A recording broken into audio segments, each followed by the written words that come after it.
how to change currency on Bitget. Hello and welcome back to our YouTube channel How to Tutorials.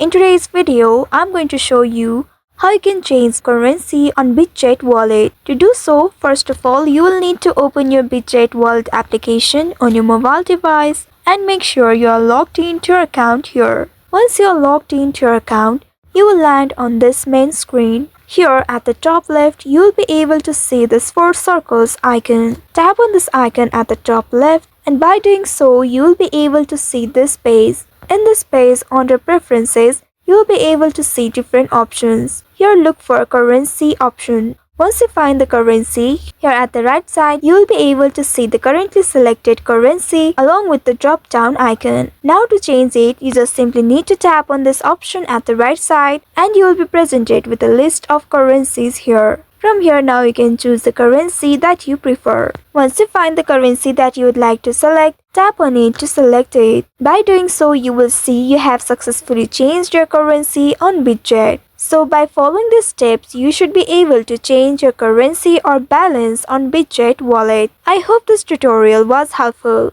If yes, don't forget to like, share and subscribe to our channel.